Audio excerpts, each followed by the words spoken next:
नमस्कार दोस्तों, मैं हूं डॉक्टर उत्कर्ष बंसल, बाल रोग विशेषज्ञ।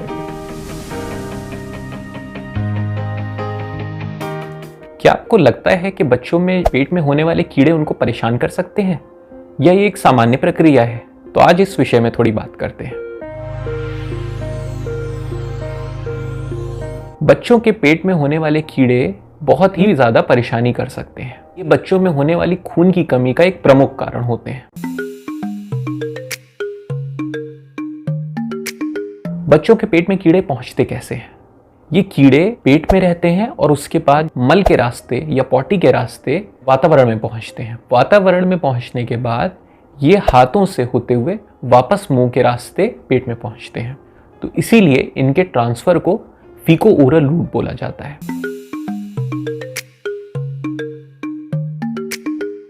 इनसे क्या परेशानियां हो सकती हैं? सबसे महत्वपूर्ण परेशानी ये होती है कि जो आप खाना खा रहे हैं उसका काफी सारा हिस्से का प्रयोग ये खुद कर लेते हैं, तो आपके शरीर में न्यूट्रिशन की कमी होती है। ये आपके ही द्वारा खाए हुए खाने के ऊपर पलते हैं और उनका आकार बड़ा होता है और वो अंदर ही प्रजनन करके अपने बच्चे बनाते हैं, जो कि फिर से मल के रास्ते से बाहर निकल के और अपना लाइफ साइकिल पूरा करते हैं।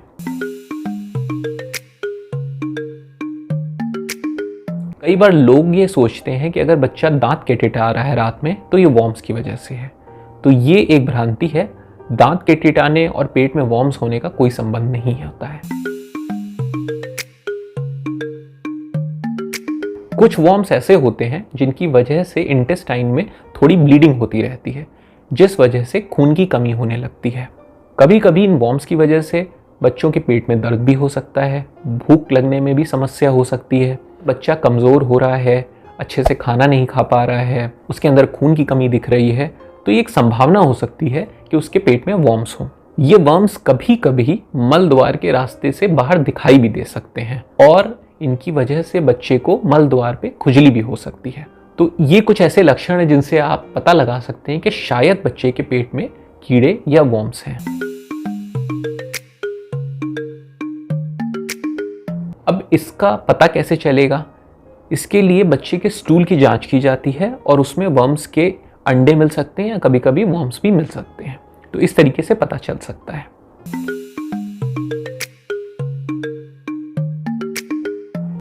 एक और महत्वपूर्ण बात मैं कहना चाह रहा हूं, कुछ केसेस में ऐसा होता है कि कुछ स्पेशल तरह के वर्म्स होते हैं जो कि दिमाग तक पहुंच सकते हैं और ये एक खतरनाक स्थिति हो सकती है। इसको न्यूरोसिस्टिसर्कोसिस बोलते हैं और इस बीमारी के अंदर बच्चे को झटके आ सकते हैं। कभी कभी उनको शरीर के एक हिस्से में पैरालिसिस भी हो सकता है उसकी वजह से, लेकिन सामान्य तौर पे उनको झटके आते हैं।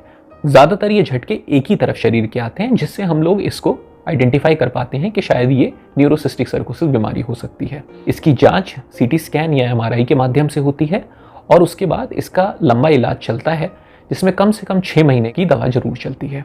तो इस तरह की गंभीर बीमारियों से बचने की कोशिश करनी चाहिए और जिसके लिए बहुत अच्छे प्रिवेंटिव मेथड्स मौजूद हैं, जिस तरह से आप बचाव कर सकते हैं। इसके बाद आप इसका बचाव कैसे कर सकते हैं? बचाव के लिए वो रास्ते जिससे ये वर्म्स आपके पेट में पहुंचते हैं उन्हें रोकना है। सबसे महत्वपूर्ण है ओपन डिफिकेशन को रोकना, यानी खुले में शौच बिल्कुल भी नहीं होनी चाहिए, क्योंकि उसी रास्ते से वर्म्स मट्टी में मिलते हैं, उसके बाद वो पौधों में जाते हैं और हाथों में बच्चे जैसे मट्टी को छूते हैं तो उससे पहुंच जाते हैं। दूसरा यह है कि अगर बच्चा बाहर से खेल के आ रहा है तो उसके हाथों को अच्छी तरह साबुन पानी से धुलवाएं। शौच के बाद साबुन पानी से हाथ जरूर धुलवाएं। खाना खाने से पहले साबुन पानी से हाथ अच्छी तरीके से धुलवाएं। इसका इलाज कैसे किया जाए? वर्म्स पेट में आ जाना एक सामान्य सी बात है और ये होना बहुत संभव होता है। तो इसलिए सरकार ने भी नियम बनाया है और हमें भी प्रयास करना चाहिए कि हर 6 महीने में कम से कम एक बार हम लोग डीवर्मिंग करें, यानी एल्बेंडाजोल की खुराक लें। एल्बेंडाजोल सरकारी तौर पे भी मिलती है, मार्केट में भी अवेलेबल होती है। 1 साल से 2 साल तक के बच्चों को 200 मिलीग्राम एल्बेंडाजोल और उससे बड़े सब लोग 400 मिलीग्राम एल्बेंडाजोल की एक खुराक ले सकते हैं। ये टैबलेट और सिरप फॉर्म दोनों में मिलती है। 6 महीने में कम से कम एक बार आपको ये खुराक सब परिवार सबको लेनी चाहिए घर में, जिससे अगर किसी के भी पेट में कीड़े हों तो वो खत्म हो जाएं और दूसरों तक ना जाएं।